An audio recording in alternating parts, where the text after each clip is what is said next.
My name's Paul. I'm 43. I became Muslim when I was 40. As a teenager, I was religious. My family wasn't particularly religious, but I used to go to church.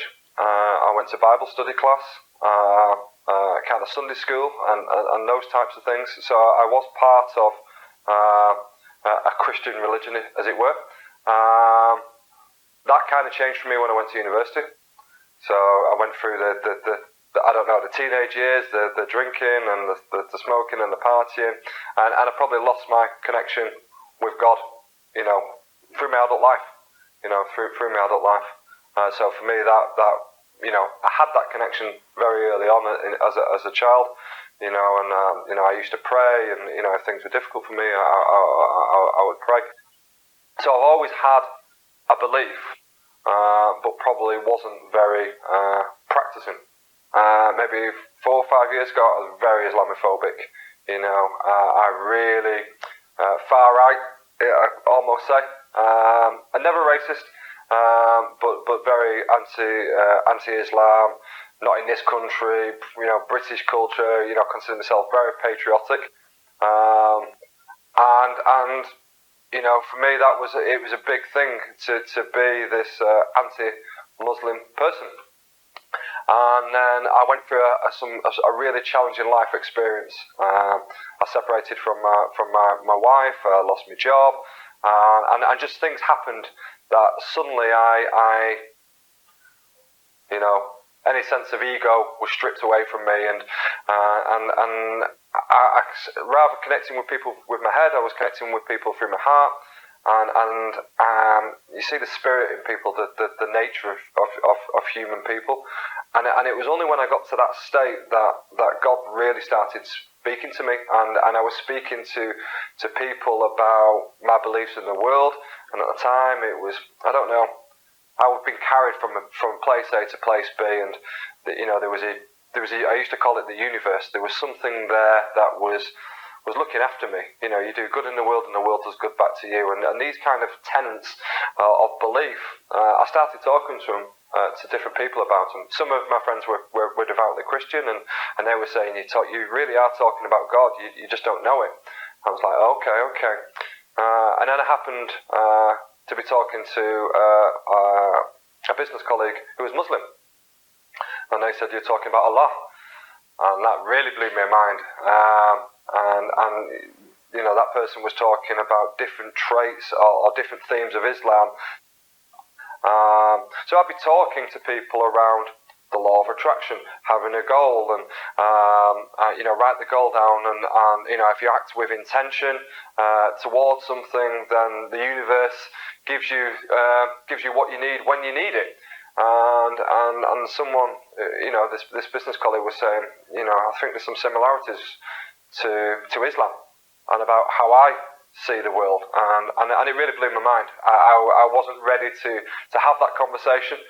It was amazing for me that I was actually speaking to a Muslim, if I was honest. But I had gone through this period where I wasn't looking at people externally.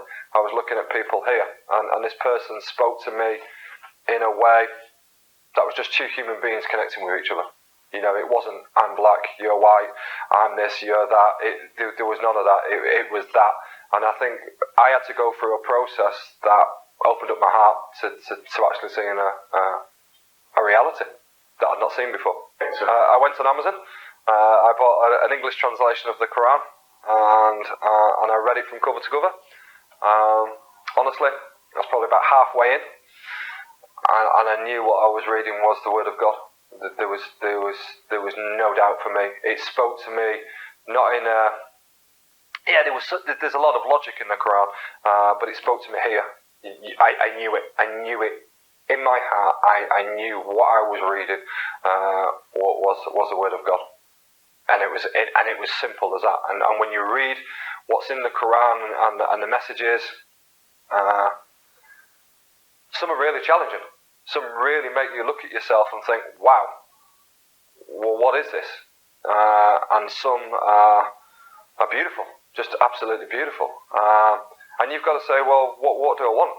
Do I want the next life? Do I want to be in heaven? And there is a clear path. You know, if you live your life like this, then those rewards come. And for me, that was really powerful, and it was a real yes/no moment, you know, threshold, and it was just simple yes for me. I connected with a group called Leeds New Muslims,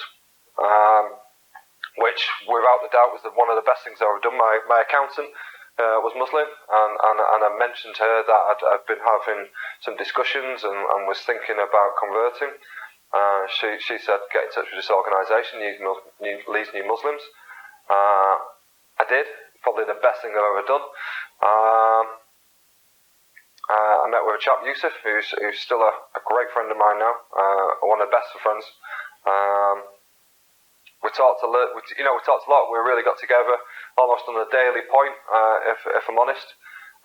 We had a few conversations, some really deep conversations, you know, real tough stuff about your life, about the meaning of life and what you want from your life. Probably about 2 weeks after that, I took my Shahada. So I went to Leeds Grand Mosque. I went to one of the prayers there. Spoke to the Imam afterwards, and me and the Imam there and Yusuf did my Shahada. And that was November the 12th, a couple of years ago. It was a beautiful day. When I took my Shahada,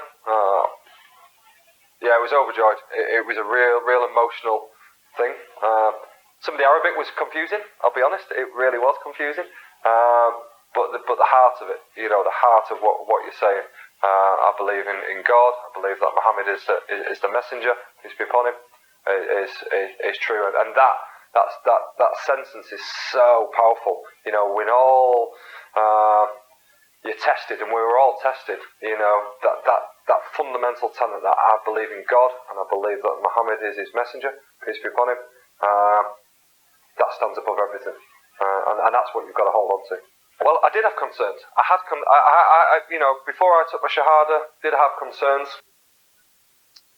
I did. I wondered how people would react because, you know, my social circle at that time was all my mates. You know, a Saturday night out involved, you know, 10 pints of lager and going around town. And I definitely was concerned about my friends and the peer groups that I was a part of.